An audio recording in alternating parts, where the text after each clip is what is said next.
Namaskar. So today is the fourth in the series of Surya Namaskar, and the name of this asana is called Ashwa Sanchalan. So it's basically a low lunge, and this is the posture that a horse would take while galloping. So it is called equestrian pose also. Now the breath in this posture is inhalation. The mantra is Om Bhanave Namaha, and the awareness is on Dhru Madhya or the Agya Chakra. So first I will demonstrate you, and then we will discuss the different aspects of this asana. I will also revise the previous three, which are very simple.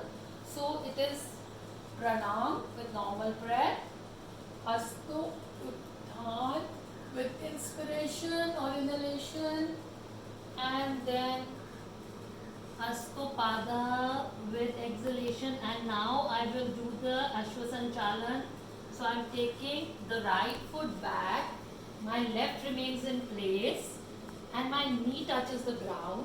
I arch my back and I am inhaling. This I have done while inhalation. So the parts which are supporting me are my palms, my left foot, my right knee, and my right toes.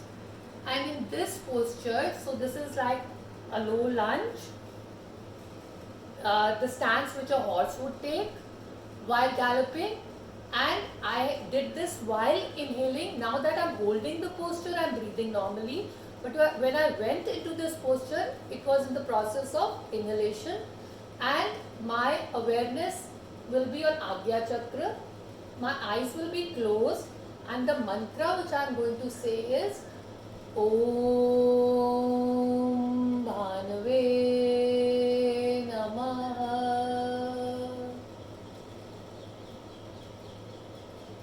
So in this posture, this is the fourth.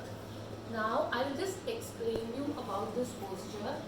I think this is the posture which is best preparing us to live life to the fullest. So if you consider the mantra, it is Om Bhanave Namaha, and here you are praising the beauty of the sun, and this could be your beauty secret asana, because that beauty will come into you, and the concentration is at Dhru Madhya. This is also called Agya Chakra in yogic language, and this is the center for awareness of acceptance. So it is so beautiful. See, with acceptance, you kind of flow, and you are like, no resistance, no distortions. So beauty just enters you, and this is the awareness at this point is what is helping you to accept this moment and live it dynamically. See, there is no problem in thinking about tomorrow or yesterday, but don't live it. Only you can live this moment, because this moment is inevitable. So you will have to accept the pain also at this moment, because pain is also a part of life. You have to accept that also. But important is, don't think about the pain that you had suffered yesterday, and don't think about the pain that you would undergo at some moment in future. Don't live that pain right now. And this quality of accepting this moment as it is right now, with pleasure or with pain, is what will give you anti-fragility. See, life is fragile, but yoga will help us to make it anti-fragile. We will not break when either in happiness or in pain. It is giving us steadiness. So, logically speaking, what is acceptance doing? Acceptance is kind of a tool to help us recondition our mind. So I think I've been too serious. So on a lighter note, it is like इस दिमाग को, या आपका जो fore brain है, जो so called human beings में इतना डेवलप्ड है, इसको बनाते हैं उल्लू का पट्ठा. पट्ठा in Punjabi is a follower और बच्चा, and उल्लू is the wisest animal. So इस दिमाग को ऐसे रिकंडीशन करना है हमने कि जो वाइज क्वालिटीज हैं we are able to appreciate those. Right now, how has our brain been conditioned? It has been conditioned for envy, greed, confrontations, judging others, judging yourself, being unkind to others, being unkind to yourself. This is how it has been getting pleasure out of hurting others. So this is how it has been conditioned. Now we have to recondition it. And how can we recondition it? We have to recondition it in how many ways? Socially and also individually. So how can we recondition it socially? There are 5 points which Patanjali tells us. So the 5 points which Patanjali is telling for social reconditioning is Satya, Ahimsa, Asate, Brahmacharya and Aparigraha. Satya, truth. You will be so free of turmoil if you're speaking the truth to yourself and to everyone. It will be like a free mind. Then is ahimsa, non-violence. Just not in action. Don't hurt anyone emotionally also, mentally also. So non-violence, just not physically but mentally also.